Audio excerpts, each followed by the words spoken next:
Alrighty, we're on Daf Kof Yod, and we have some more home remedies tonight.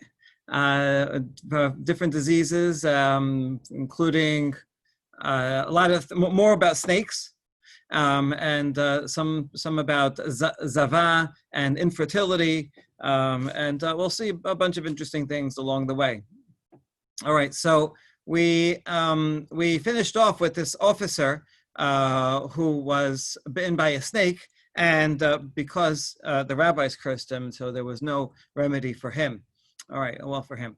Okay. Hayman de charche chivya linchot lemaya v'dischof dikula aresha ulhadche mine. Chisalik ilave lishte lemaya v'dislok velete. Someone who has a snake circled around him, I suppose around his neck, should go into the water, put a basket on his head, and slowly remove the snake and let it go into the basket. Okay. And once it does go into the basket, then throw it into the water, and he can climb out, and he'll be fine.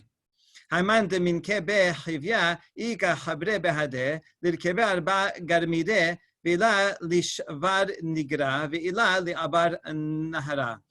If the snake is angry at him and coming after the guy, if he has a friend with him, then let him ride on his friend's back for 4 cubits. I suppose the snake is following the trail of the smell, and so if he's not walking on the ground, then he will lose him, or at least he'll bite his friend instead. Okay, and if not, he has no friend with him, then jump over a ditch or cross a river, and that way he will lose the snake. Arba habita ונגנה בכוכבה וליתה 4 שונרה ולסרינהו ב4 קרעי דפוריה וליתה שחפה ודשתה התם. תכי שמע כלי אך לי לה.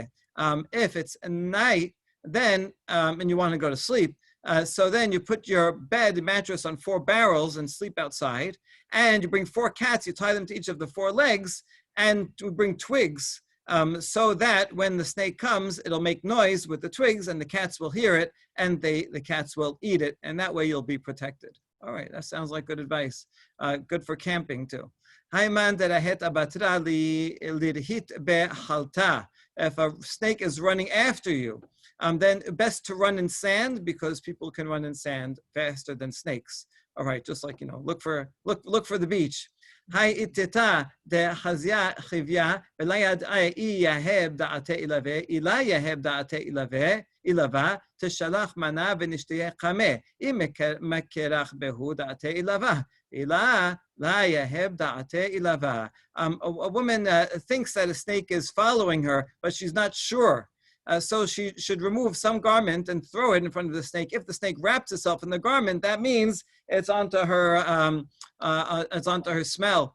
And if not, then she doesn't have to worry about it. Now, what if the snake is coming after her? What should she do? Maitakanta teshamesh kameh. She should have relations with her husband in front of the snake. So, I mean, a snake in literature and legend is always associated with phallic symbols. So, here the snake coming after her is kind of also has sexual connotations. So by showing, look, I'm taken, I have a boyfriend, the point is, so then hopefully the snake will leave her alone. Some say, no, the opposite, then the snake will want her even more. All right, so that's no good. Rather,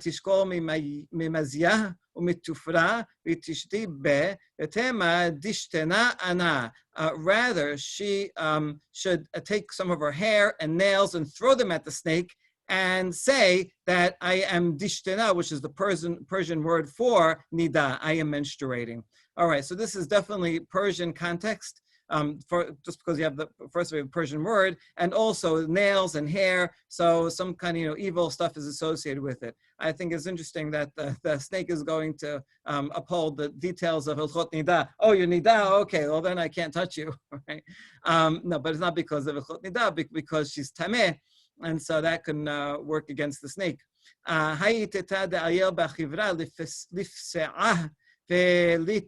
ולתבוها atarte habita velete bisra shemena v'lishre agumre velete agna de tahale v'chamra rihatana v'lotbu hatam velit rukinhu behadeh devlin kutsabta bida dechi merach reha ve'nafek ve'ate.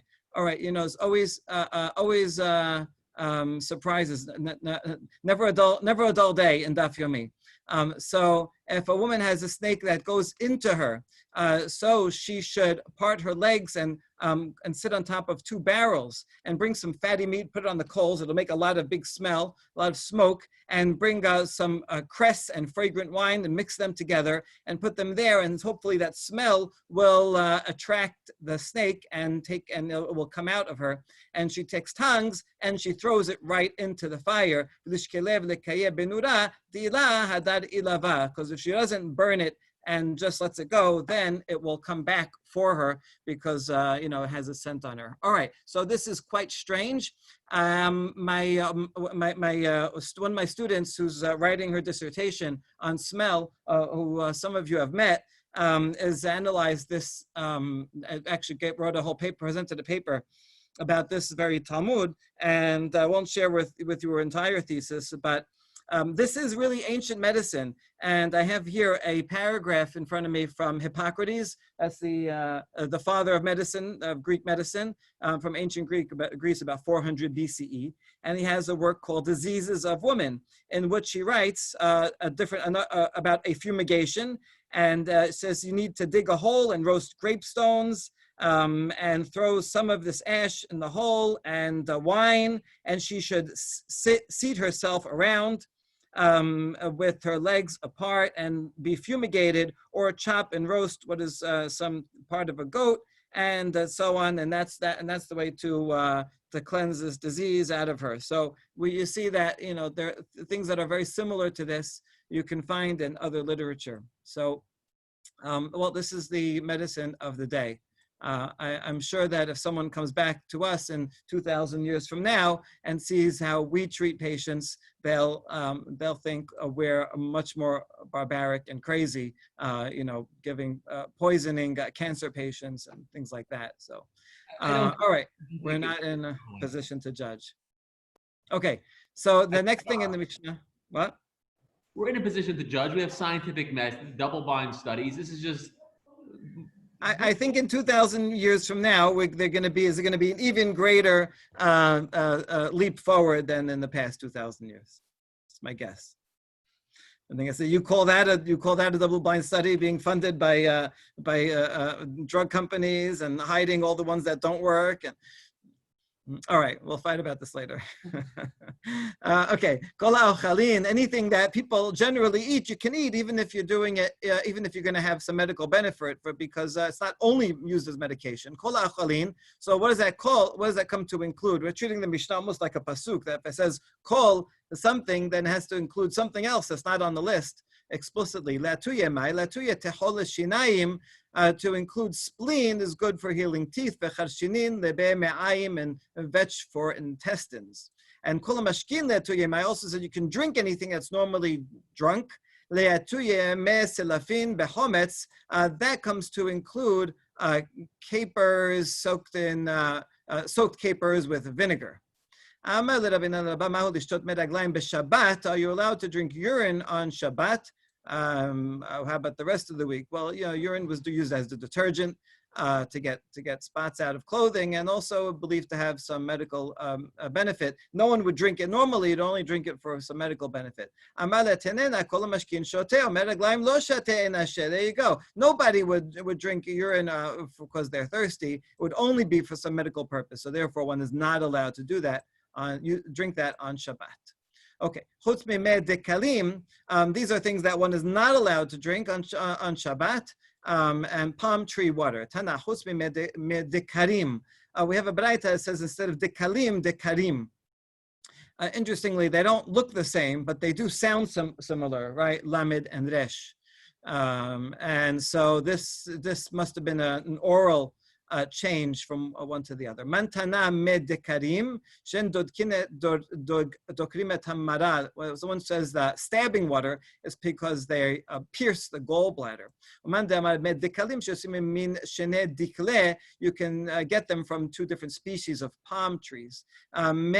Dekalim. What is medekalim? Marababat beruna tartet telai ika b'marava v'nafka aina demayami b'enaihu kasa kama merape idach mesharsha v'idach kiechid aleh hachi nafke.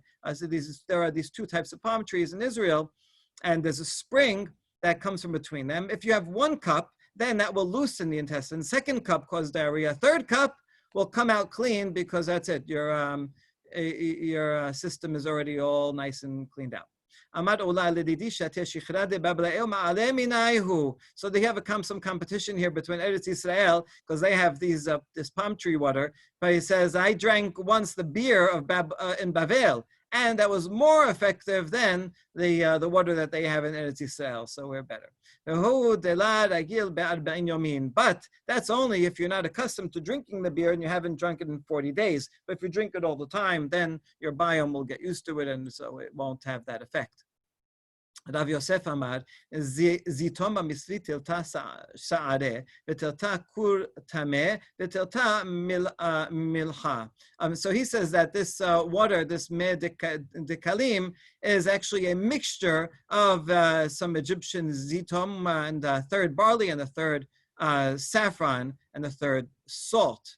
Okay. So Rapapa Martilta Chite says, no, not a third barley, but rather a third wheat. V'tata kur tameh, and the third saffron, v'tata milcha, and the third salt, and v'chamona, and cumin. V'simanech sisaneh. And the way to remember that is to remember the word sisaneh, because it has Rav Yosef as a samech, and it has another samech that's for sa'areh. So that you remember that your Rav Yosef is the one that said sa'areh and not chiteh.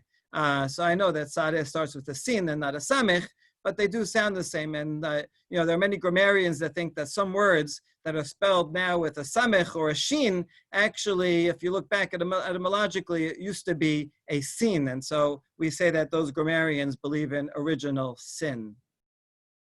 Okay. V'shatelehu ben dibha le asarta de kmit merapele v'dirfe kamet le.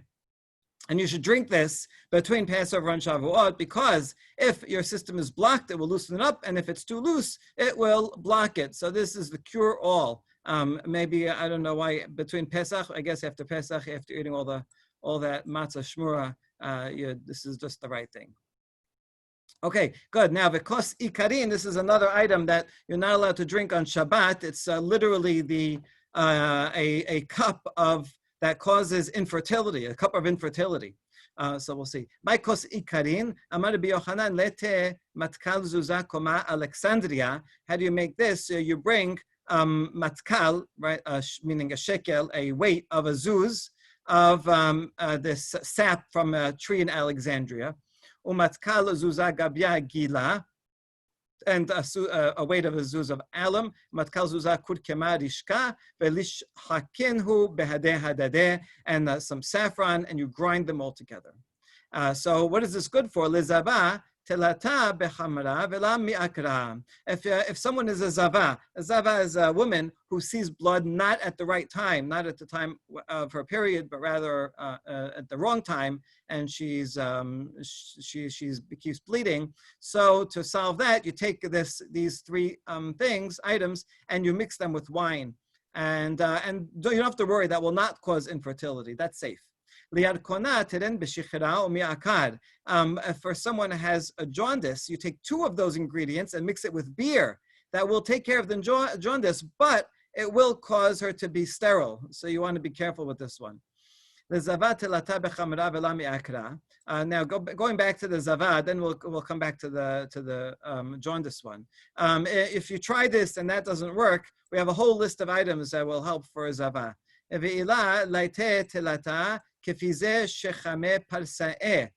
Bring 3 vessels of Persian onions, ונשלוק בחמרה, and boil them in wine, and let her drink it, ונשכב ונאמרה, קום מזובך, and we say to her, enough with your zav discharge. And if that doesn't work, וילה, לא תבע פרשת ערכים לנקתה כסה דחמרה בידה, ולתה איניש מאחורה, ולי בעתה, ולמעלה, קום מזובך. We have her sit in the middle of the street and take a cup of wine in her hands, and someone should come from behind and frighten her. This is really like the hiccups one, and tell her, right, be healed of being a zava. And that doesn't work. I guess if she read this Talmud, then it wouldn't work. She's not going to be surprised. Ve'ila lete buna de chamona, buna de morika, buna de shablilata, ve'nishlok bechamra, ve'nishkaya, ve'nemala kum mizobich. And if that doesn't work, then you bring a fistful of cumin and some saffron and fenugreek and cook them in wine and give it to drink and tell her stop being a zava. V'ila leti shitin shi'e dedana v'leshul shafye v'lemala kum mizobech. If that doesn't work, you take 60 barrels, 60 seals that would go on a barrel, soak them and put them on her, and tell her stop emitting your discharge. I guess all these seals, the point is, you should be sealed up as well. If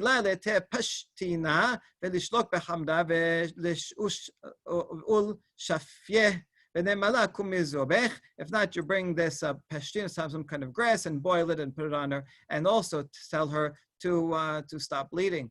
Then he get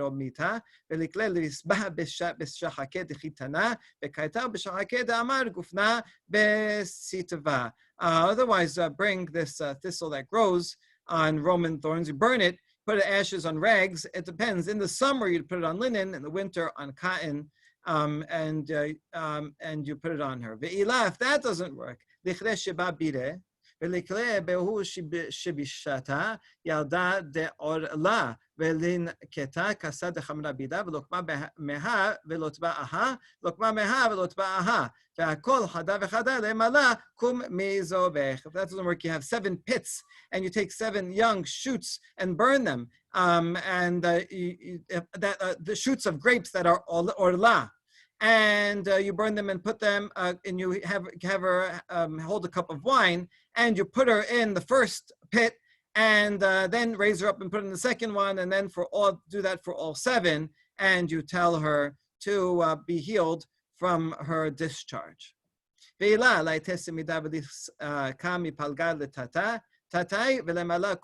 Otherwise, we take some fine flour and put it on the bottom half of her body, and we also tell her to stop being a zava.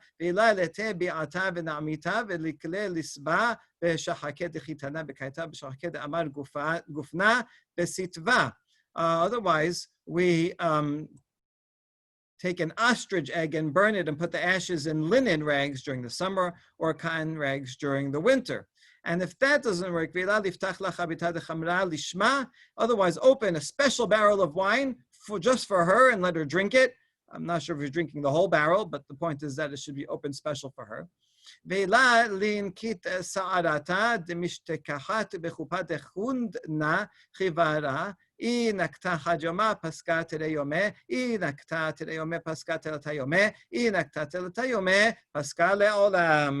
that doesn't work, then let her take a barley grain that was found in the dung of a white donkey. If she holds onto it for 1 day, it'll work 2 days. If she holds it 2 days, it'll work 3 days. If she holds it for 3 days, then her bleeding will stop forever. Okay, good. So we've solved the zava problem. Now, back to the yad kona, which we said is you take 2 of those ingredients, you put them in beer. However, she becomes infertile. Now,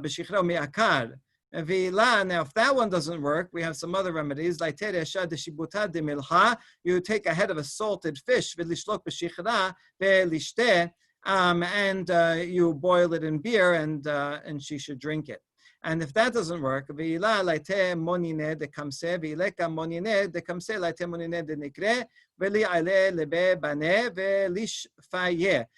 not, bring some grasshopper brine and drink it. If you don't have that, then brine from a small bird, and you go to a bathhouse and put it on herself, and that will do the trick. If you don't have a bathhouse near you, then just stand behind the oven, and that'll be very hot, just like a bathhouse, and that'll be enough. If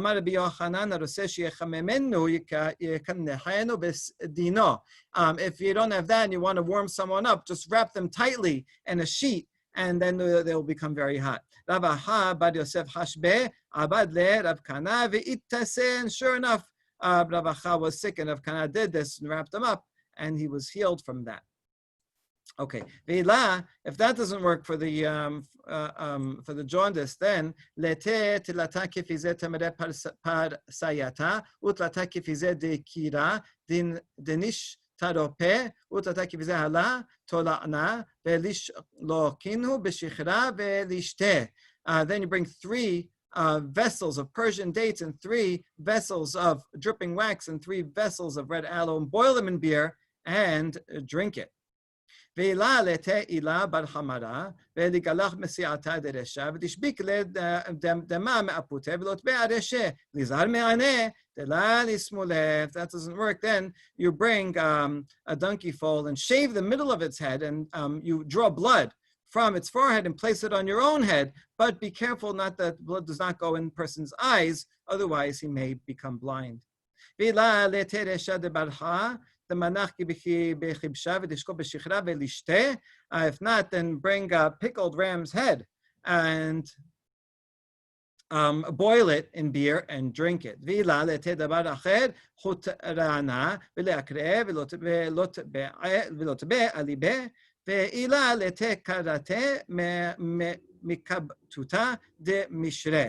And if that's not, bring a striped pig.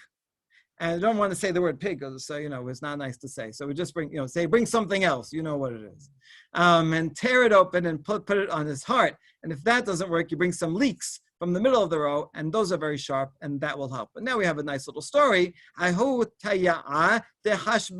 There was an Arab who was sick. He had jaundice. He came to some gardener and said, "This is I'll trade you. You take my coat and give me a row of leeks." As we just said, you take that middle row of leeks. So the gardener said, "Fine, good deal." So he took the leeks and he ate them. Then the Arab told him, "Let me borrow your coat." I mean, the one that we just traded. I just want to borrow it. I now need to take a little nap. So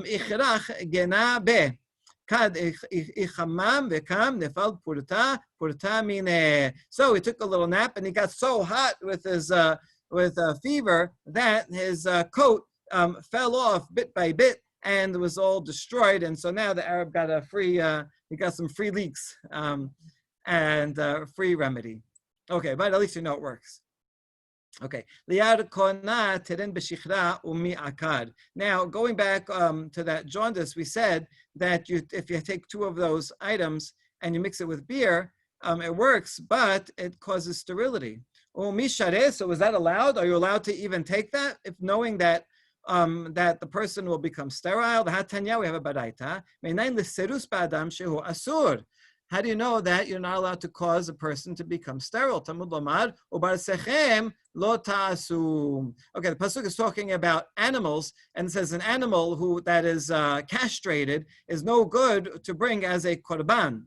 V'charut v'chatush and all kinds of problems with his testicles is not allowed. And it ends that pasuk ubarsechem, in your land you should not do that, which sounds like not only that you can't sacrifice such an animal, but you cannot cause a castration to an animal or a person. Bachem lo tasu, in yourselves also. Okay, so therefore, although this is not physically castrating, it is causing sterility, and so therefore it should not be allowed to take this, even if it does work against jaundice. However, it is allowed, because it's only not allowed when you have intention, when you are directly causing someone to become sterile, and that's your purpose. Then it's not allowed. But here, this is I'm using it for a different purpose, to solve a different disease. And then, by the way, just indirectly, the person is becoming sterile. So therefore, it should be allowed.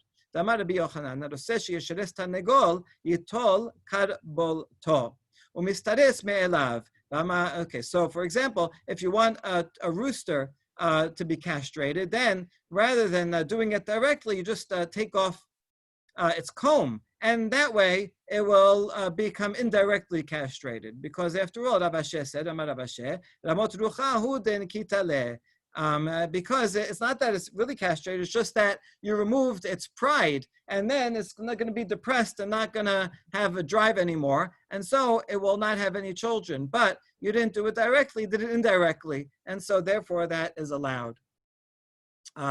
Okay, Ela besaris. So it wouldn't be allowed for a regular person because you're still causing that person to be castrated. So rather, it's talking about someone who is already castrated and has jaundice. Oh, you can use it for that person because you don't have to worry that they're going to become sterile.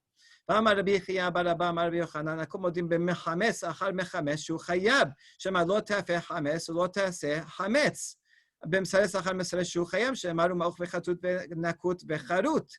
אם על קרות חייב, על נקות לא כל שכן, אלא להביא נוקט אחר קוראת שהוא חייב. Says, no, that was not a good solution, because even if someone is already castrated, you cannot already sterile, you can't cause them to become sterile again. It's not allowed. And we learned this from chametz. Any korban that almost every korban that you bring a meal offering has to be matzah, cannot become chametz. So what if one person did make it chametz, and you can't come and join in, and let's say the person was mixed it and made it chametz, and then you come and knead it or bake it and make it chametz. Even though it's already chametz, you're not allowed to do any more activity while it's chametz, and so it's possible to have multiple transgressions.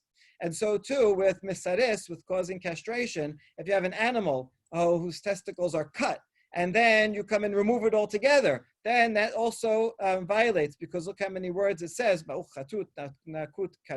and so therefore, this doesn't work to say that only someone who is castrated can take this potion, because if it causes them to be more further sterile, then it's still not allowed.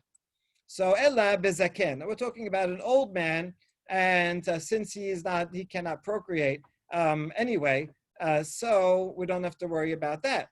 Rabbi Yochanan, who once ate something else, and he says, this restored my youth, my virility. So you see that it's possible even for an old person to be able to come back to their youth. So you can't cause sterility to an old person. Ella be'isha, maybe it's talking about a woman who she's not chayevet in pirya v'ribya to be fruitful. Only men are mechuyavim to have children. Or Rabbi Yochanan ben Beroka, damar shenehemu omed v'yibarech otam v'otam Elohim v'yom lem peru orvu. Oh, that is one opinion, but we have another opinion, Rabbi Yochanan ben Beroka, who says that everybody, both men and women, were commanded and blessed to say, and God told them, be fruitful and multiply. So therefore, a woman also is not allowed to make herself sterile. Could be talking about an old woman, or as a woman who is barren, and since she cannot have children in any case, so if she has this disease of, then she can take this medication, and you don't have to worry about it. You don't have to worry about her becoming infertile because she can't have children anyway. Okay, this is actually very interesting and important source for contraception today. Different forms of contraception, ones for the man, for the woman, those that are direct and those that are indirect. All right, so this will be an important source for all of that. Baruch Adonai L'olam, amen ve'amen. Thank you, everybody.